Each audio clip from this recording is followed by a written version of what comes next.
কোনো মানুষ তোমার প্রেমে পড়ে কেন? তুমি কি কখনো ভেবে দেখেছো কিছু মানুষ কেন এত গভীর ভাবে, প্রায় অপ্রতিরোধ্য ভাবে তোমার প্রতি আকৃষ্ট হয়? এটা কি সত্যিই তোমার ব্যক্তিত্ব, তোমার চেহারা, নাকি তোমার আকর্ষণের কারণে, নাকি তার থেকেও গভীর অপ্রতিরোধ্য অদৃশ্য কোনো কিছু টান কাজ করছে? প্রেম শুধু অন্য মানুষকে নিয়ে নয়, নিজের ভেতরের গভীর সত্যকে চিনে নেওয়ার একটি যাত্রা।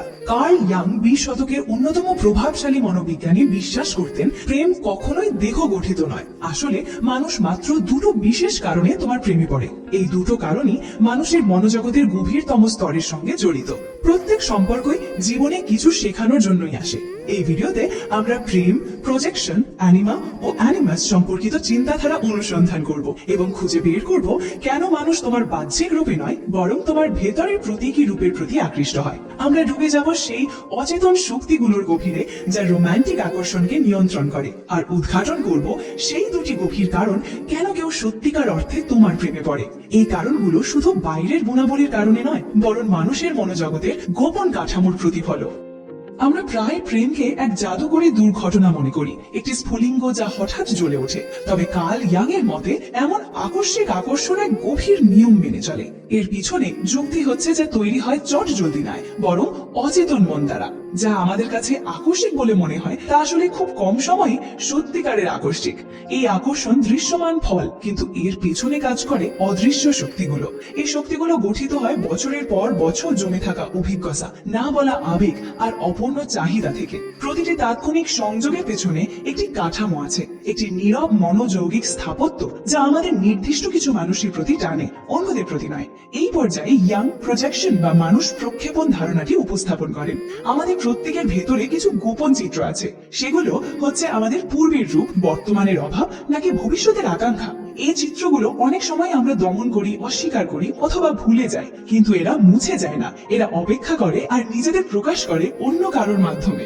যখন আমরা এমন কাউকে দেখি যার মধ্যে এই চিত্রগুলোর প্রতিফলন পাই, তখন আমরা তার প্রতি গভীর ভাবে আকৃষ্ট হই। এটা যেন এক রহস্যময় অনুভূতি, এমনকি জাদুকরের মতন। কিন্তু আমরা যে ব্যক্তিকে দেখছি আসলে সে নয়, সে হলো আমাদের নিজের একখণ্ড প্রতিচ্ছবি যা তার মাধ্যমে প্রকাশ পাচ্ছে। একজন মানুষ কল্পনা করো যে তার পুরো জীবন জুড়ে সংবেদনশীল বা আবেগ প্রকাশে ভীত ছিল। হয়তো সে ছিল খুবই সংযত, সংরক্ষিত, সাবধানী। যখন সে একজন সাহসী, স্পষ্টভাষী এবং মুক্ত মানুষকে দেখে, তখন সে গভীরভাবে মোহিত হয়। এই মোহ শুধু প্রশংসা নয়, এটি এক প্রকার অনুরণ। সেই ব্যক্তি তার ভেতরে ঘুমিয়ে থাকা একটি সম্ভাবনাকে জাগিয়ে তোলে, সেই সম্ভাবনা যা বহু বছর দমন করা ছিল। এই আকর্ষণ বাস্তব, কিন্তু এর প্রকৃত চালিকা শক্তি হলো অচেতন মন, যা নিজের বিকাশের জন্য যা প্রয়োজন তা চিনে নয়। এর বিপরীত দিকও একই সত্য কাজ করে। কেউ তোমার প্রেমে পড়ে যেতে পারে শুধুমাত্র তোমার বাহ্যিক গুণাবলীর কারণে নয়, বরং তুমি এমন কিছু প্রতিনিধিত্ব করো যা তার জীবনে অনুপস্থিত। একটি গুণ, একটি বৈশিষ্ট্য, একটি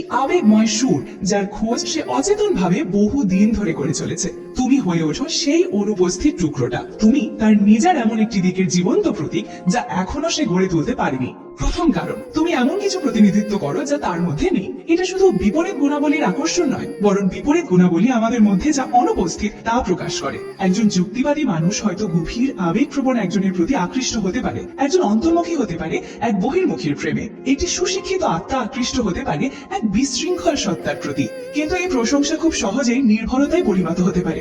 যদি সেই ব্যক্তি বুঝতে না পারে যে তোমার মধ্যে যা তারা প্রশংসা পারে সেটা তার নিজের মধ্যেও বিকশিত হতে পারে, তবে সে তোমার প্রতি আকর্ষণ বোধ করবে, প্রকৃত ভালোবাসা থেকে নয়, বরং অবচেতন প্রয়োজনের কারণে। আর যখন সেই প্রয়োজন বদলে যাবে, অথবা যখন তোমার মানবিক দুর্বলতা তাদের বানানো নিখুঁত ছবিকে নষ্ট করবে, তখন সেই আকর্ষণ হঠাৎ করে মিলিয়ে যেতে পারে। এটাই প্রজেকশনের বিপদ। এটা এক ধরনের সংযোগের ভ্রান্ত ধারণা তৈরি করে যা বাস্তবতার সত্যতার সামনে টিকে থাকতে পারে না। আর যখন সেই ভ্রান্তির পর্দা ছিঁড়ে যায়, তখন তার উপর দাঁড়ানো প্রেমটাও ধসে পড়ে। কার্ল ইয়াং শুধু প্রজেকশনই থেমেছিলেন না, তিনি এই ধারণাকে আরো গভীরে নিয়ে গিয়েছিলেন অ্যানিমা এবং অ্যানিমাসের ধারণার মাধ্যমে। এগুলো হলো নারী ও পুরুষের প্রতীকী অবচেতন চিত্র যা মানুষের মনোজগতের গভীরে বাস করে। ইয়াং বিশ্বাস করতেন প্রতিটি পুরুষের ভেতরে এক অবচেতন নারী সত্তা থাকে, সেটাই তার অ্যানিমা। আর প্রতিটি নারীর ভেতরে থাকে এক অবচেতন পুরুষ সত্তা, সেটাই তার অ্যানিমাস। এগুলো শুধু পছন্দ বা সামাজিক ভূমিকাই নয়, বরং আমাদের ভেতরের প্রতিচ্ছবি যা গঠিত হয় আমাদের প্রাথমিক সম্পর্কগুলো থেকে, বিশেষ করে বাবা মায়ের সাথে সম্পর্ক থেকে। এবং সেই সঙ্গে নারীত্ব ও পুরুষত্বের প্রতীকী ধারণা যা আমরা সংস্কৃতি, পুরাণ এবং মানব মনের ঐতিহাসিক অভিজ্ঞতা থেকে পেয়েছি।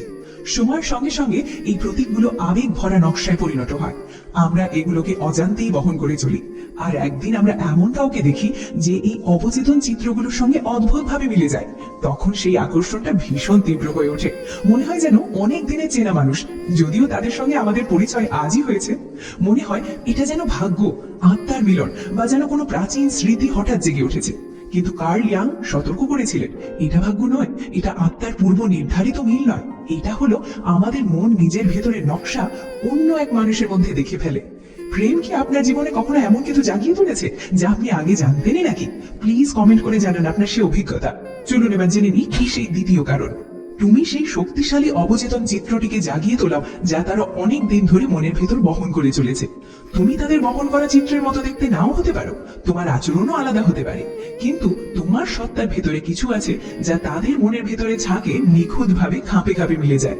তুমি সেই অভ্যন্তরীণ ছাঁচকে সক্রিয় করে তোলো, আর সেই কারণে সম্পর্কটা এত তীব্র লাগে, এত তাড়াতাড়ি ঘটে। এটা যুক্তিহীন মনে হয়, কিন্তু গভীরভাবে সত্য। এটা তোমার বিষয় নয়, বরং তুমি তাদের মনের ভেতরের প্রতীকে পরিণত হয়েছো, এটাই মূল কথা। কিন্তু এখানেই বিপদ, যখন কেউ নিজের ভেতরের চিত্র তোমার উপর প্রক্ষেপ করে প্রেমে পড়ে, তখন তারা আসলে তোমাকে দেখে না। তারা দেখে এক কল্পনার প্রতিফলন, একটি সুপবিত্র ধারণা, একটি মানসিক কাঠামো। তুমি হয়ে ওঠো সেই পর্দা যার উপর সেই কল্পনার ছবি আঁকা হয়েছিল বহুদিন আগে, তোমার আগমনের অনেক আগে। আর যখন তোমার আসল রূপ প্রকাশ পায়, তোমার ভুল, তোমার দ্বিধা, তোমার মানবিক অসঙ্গতি, তখন সেই কল্পনা ভেঙে পড়ে। যা এক সময় দেবত্বের মতো মনে হতো তা এখন বিভ্রান্তিকর হয়ে ওঠে। যা এক সময় নিখুঁত ছিল তা এখন জটিল মনে হয়। সংঘাত শুরু হয়, হতাশা আসে, আর ভ্রান্তির দেওয়াল সত্যের ভারে চুরমার হয়ে যায়। এই কারণেই অনেক তীব্র প্রেমের সম্পর্ক শুরু হয় আনন্দে, কিন্তু শেষ হয় বিশৃঙ্খলা। কারণ সম্পর্কটা পারস্পরিক বোঝাপড়ার উপর নয়, বরং অবচেতন মনের এক পুরনো নাটকের দৃশ্যপটের উপর দাঁড়িয়েছিল। একটা অচেতন চিত্র নিজেকে বাস্তব জগতে খেলিয়ে নিচ্ছিল। কিন্তু কেউই চিরকাল একই প্রতীকের ভার বইতে পারে না। আমি সত্যি আশা করি তুমি বুঝতে পারছো প্রজেকশন কিভাবে কাজ করে। কার্ল ইয়াং কখনো এটাকে ব্যর্থতা মনে করতেন না, বরং তিনি বিশ্বাস করতেন এটা আমাদের বিকাশের একটি অপরিহার্য অংশ। ভালোবাসা শুধু আবেগের অভিজ্ঞতা নয়, এটা এক রূপান্তরের হাতিয়ার। যে প্রতিটি মানুষের প্রেমে আমরা পড়ি, সে হয়ে ওঠে আমাদের এক আয়না, আর আমরা তার মধ্যে যা দেখি তা আসলে আমাদের নিজেদের মধ্যেই দেখবার প্রয়োজন। কেউ কেউ আমাদের লুকিয়ে থাকার সম্ভাবনাকে প্রতিফলিত করে, আবার কেউ কেউ আমাদের গভীরতম ভয়ের মুখোমুখি করায়। কেউ আমাদের সৃষ্টিকলতাকে জাগিয়ে তোলে, আবার কেউ আমাদের ভেতরের নিরাপত্তাহীনতাকে সামনে আনে। কিন্তু এদের সবার কাজ একটাই, আমাদের মানসিক বিকাশের গতিকে ত্বরান্বিত করা। এই যাত্রার নামই হলো ইন্ডিভিজুয়েশন, অর্থাৎ পূর্ণাঙ্গ সত্তার দিকে এগিয়ে যাওয়া। যখন কেউ তোমার প্রেমে পড়ে, তারা ভাবতে পারে তোমার ভেতরে কোনো জাদুকরী কিছু দেখছে, আর সত্যি তারা দেখছে, কিন্তু সেই জাদুটা তোমার ভেতরে নয়, তা লুকিয়ে আছে তুমি তাদের ভেতরে যা জাগিয়ে তোলো। তাতে তুমি শুধু একজন মানুষ নও, তুমি এক প্রতীক, এক মোড় ঘোরানোর মুহূর্ত, একটা মানসিক ডাকপত্র। আর বিপরীত দিকেও একই সত্য কাজ করে।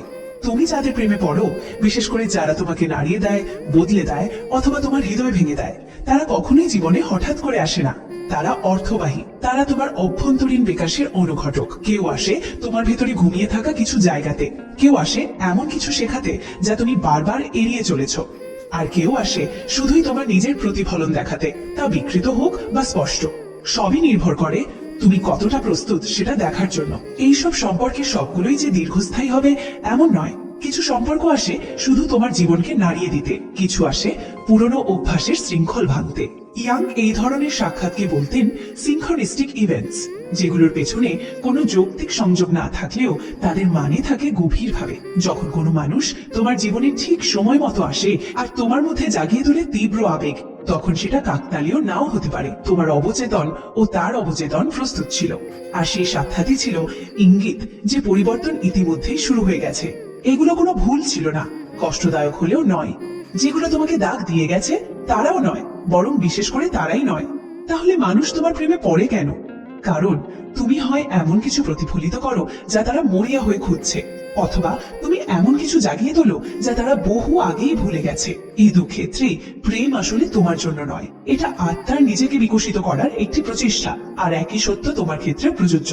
তুমি এমন মানুষের প্রেমে পড়ো যারা তোমার হারিয়ে যাওয়া দিকগুলোকে প্রতিফলিত করে, যারা তোমার ভেতরের চিত্রগুলোর সঙ্গে মিলে যায়, যারা জেনে হোক বা না জেনে তোমার পরবর্তী মানসিক বিকাশের অধ্যায়ে চাবিকাঠি হয়ে ওঠে। কিন্তু যদি তুমি এই বিষয়গুলো চিনতে না পারো, তাহলে তুমি এক ধরনের ফাঁদে আটকে পড়বে।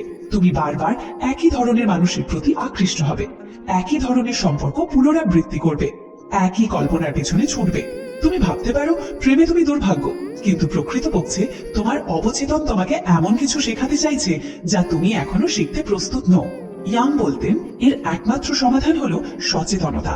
যখন তুমি নিজের প্রজেকশনগুলো বুঝতে শিখবে, নিজের ভেতরের চিত্রগুলো চিনে ফেলবে, নিজের ধরনগুলো লক্ষ্য করবে, তখন তুমি আর কাউকে তোমাকে পূর্ণ করার জন্য খুঁজবে না। তুমি নিজেই নিজের মধ্যে সম্পূর্ণ হয়ে উঠবে, আর সেখান থেকে প্রেমী প্রকৃতি বদলে যাবে। এটা আর কল্পনা বা ভয়ের ওপর দাঁড়াবে না, এটা হয়ে উঠবে বাস্তব, মাটির ওপর দাঁড়ানো মুক্ত।